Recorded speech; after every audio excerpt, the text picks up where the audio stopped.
AutoWeb France, le site des passionnés de l'automobile. La Ford Mustang, c'est ma voiture préférée. Nous n'avons pas compté combien de fois nous avons pu entendre ça durant notre essai. La Ford Mustang convertible plaît toujours, presque 50 ans après sa première sortie. La Mustang n'est pas une voiture bien rare dans nos contrées, alors qu'elle n'est pourtant pas importée par Ford.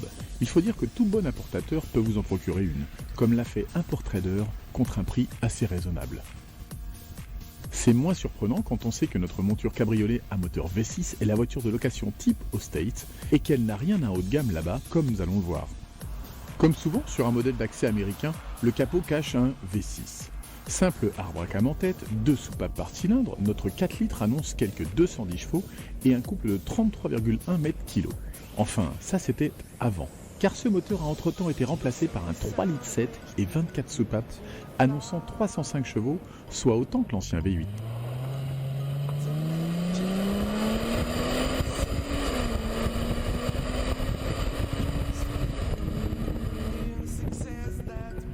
Notre 4 litres du jour est bien entendu relayé par une boîte automatique qui compte 5 rapports. Une boîte manuelle est également disponible, mais ça ne serait plus vraiment une voiture US. Surtout que cette version ne se destine pas à la grosse attaque, mais au cruising zen. Comme le dit notre hôte aux USA, ça n'est rien de plus qu'une petite voiture de location. Côté sonorité, ça n'est pas mal du tout. Le passionné verra bien à l'oreille que ça n'est pas un V8, mais ce V6 chante un peu comme un moteur VR6, autant dire qu'il est mélodieux. À bas régime, notre Ford se fait discrète, mais dans les tours, c'est plaisant. Ça flatte les oreilles et c'est déjà pas mal. Mais si le V6 suffira pour impressionner une jeune fille ou pour agacer un gendarme équipé d'un radar mobile, il ne transforme absolument pas notre Ford Mustang en sportive, faute à son poids comme à sa boîte auto. Une fois cela intégré, on peut goûter au confort de ce cabriolet et à son équipement très complet, une tradition américaine. Enfin, en principe, on vous le répète, cette version est tout sauf un haut de gamme, et en y regardant mieux, on se retrouve à lister tous les équipements manquants. Le cuir est bien présent, mais c'est une option. Pas non plus de traces de phare longue portée ou anti-brouillard, des jantes d'un diamètre modeste, une seule et simpliste sortie d'échappement, l'essentiel y est toutefois, avec comme toujours une climatisation aussi puissante que la chaîne IFI. Parlons un peu de la finition perfectible des voitures américaines.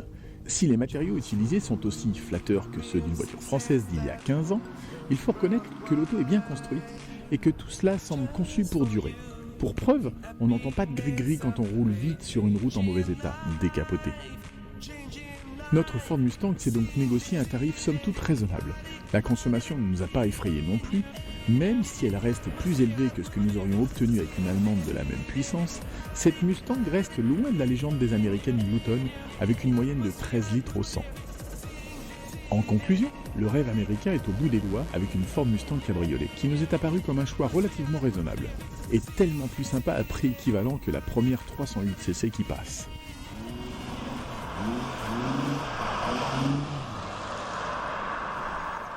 Toutes les fiches techniques et essais sur route sont disponibles sur le www.autoweb-france.com.